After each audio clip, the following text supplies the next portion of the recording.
10, 11, 12 সারা বাংলাদেশের জেলা উপজেলায় প্রতিবাদ এবং বিক্ষোভের ডাক দিয়েছি। আগামী 13 তারিখ সকাল সন্ধ্যা ঢাকা মহানগর, ঢাকা সিটিতে আমরা লকডাউনের আহ্বান জানিয়েছি। লকডাউন ঘোষণা করেছেন, এটার সম্পর্কে একটু বলবেন নাকি?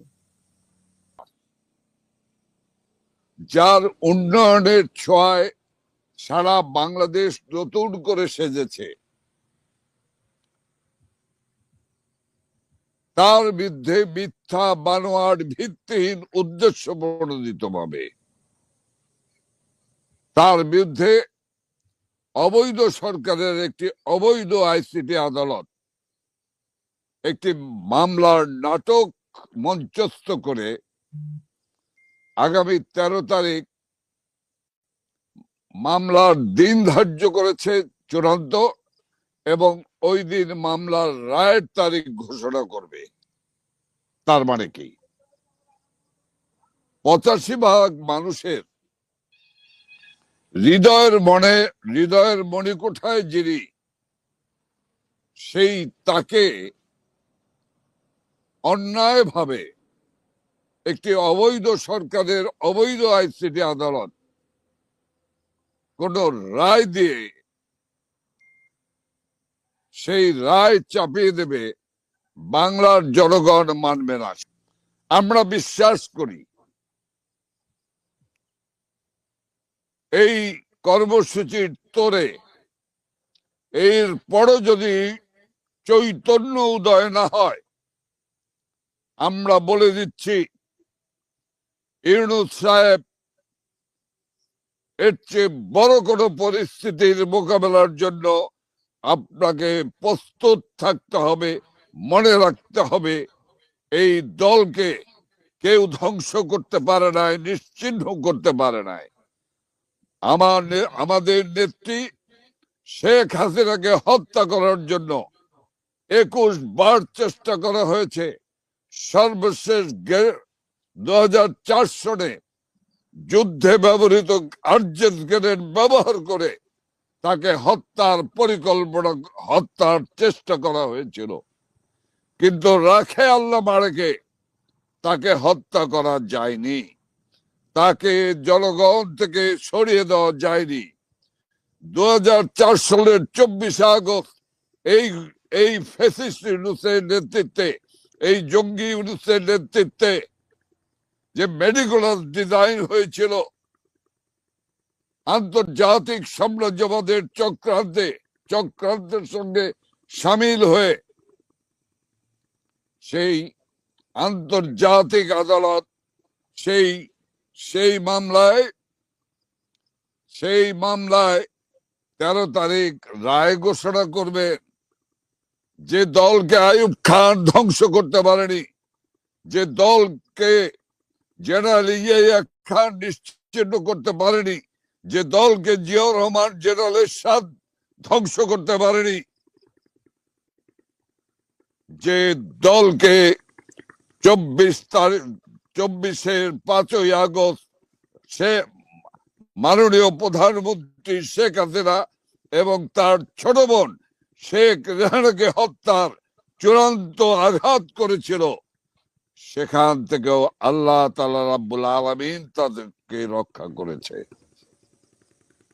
2004 সনের গ্রেনেড হামলায় রক্ষা পেয়েও নেত্রী সেদিন বলেছিলেন যে আমাকে আল্লাহ তাআলা জীবন দিয়েছে, হয়তো এই বাংলার জনগণের জন্য কোনো ভালো কিছু কাজ করব সেই কারণে। আবার 2024 সনের 5ই আগস্টে তিনি জীবনে রক্ষা পেয়ে আবার বলছেন যে এই বাংলার জনগণের যে আশা আকাঙ্ক্ষা ধ্বংস করে দিয়েছে, আমি আবার নিশ্চয়ই আল্লাহ তাআলা আমাকে বাঁচিয়ে রেখেছে ওই বাংলার জনগণের সেবা করার জন্য, বাংলার জনগণকে এই বিশৃঙ্খলা থেকে শৃঙ্খলায় ফিরিয়ে আনা, এই রাষ্ট্র শান্তি ধ্বংস ধ্বংসকারীদের হাত থেকে, এই জঙ্গিবাদের কাছ থেকে বাংলাদেশে আবার একটি শান্তিময়, একটি একটি অসাম্প্রদায়িক উন্নয়নশীল বাংলাদেশে পরিণত করার জন্য। জি কাজেই সুলতানা রহমান, আমি পরিষ্কার বলতে চাই, গ্রেপ্তারে গ্রেপ্তারে সমস্ত কারাগারে তিল ধারণের জায়গা নেই। জেলখানায় যারা রয়েছে তাদেরকে শুনেছি, যারা কারাগার থেকে বেরিয়ে এসেছেন তাদের কাছে শুনেছি যে খাদ্যে বিষ প্রয়োগ করে হত্যা করে যাচ্ছে একের পর এক। কাজেই এই যাদের চরিত্র, তাদের সম্পর্কে আমি বলতে পারি যে আওয়ামী লীগ কঠোর আন্দোলনের মধ্য দিয়ে, কঠোর কর্মসূচির মধ্য দিয়ে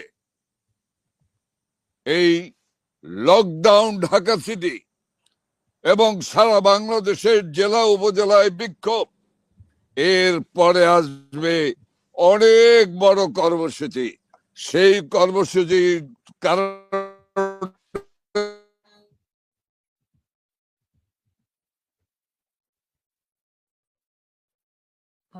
জাহাঙ্গীর কবির নানক, আপনার সম্ভবত ইন্টারনেটের সংযোগটি বিচ্ছিন্ন হয়ে গেছে।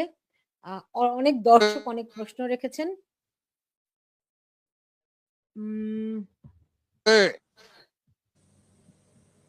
নানক ভাই, আপনার আপনার ইন্টারনেট সংযোগটি একটু বিচ্ছিন্ন হয়েছিল, এখন বোধহয় ঠিক আছে।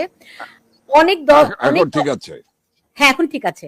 অনেকে প্রশ্ন করছে, বিশেষ করে আপনাদের নেতাকর্মীরা যারা দেশে অবস্থান করছেন, তাদের অনেকেই আপনার এই লকডাউন কর্মসূচি সম্পর্কে জানে না, কোনো নির্দেশনা পায়নি।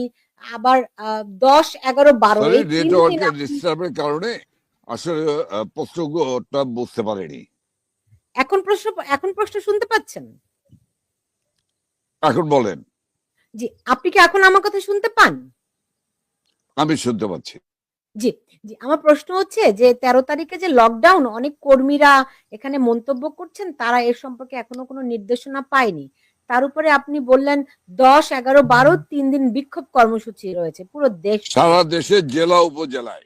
জি, তাহলে কর্মীদেরকে কিভাবে করে নির্দেশনাগুলি দেওয়া হয়েছে, তারা কি ধরনের কর্মসূচিগুলি পালন করবে, যদি একটু বিস্তারিত করে বলতেন।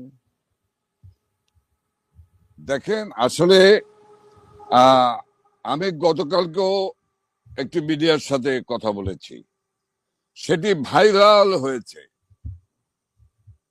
আজকে আপনার সঙ্গে কথা বলছি, যে কর্মীরা শুনছেন, আমি তো বাংলাদেশ আওয়ামী লীগের একটি মানুষ, বাংলাদেশ আওয়ামী লীগের একজন দায়িত্বশীল মানুষ। আমি আমার নেত্রীর নির্দেশের বাইরে তো আমি কোনো একটি কথাও বলছি না।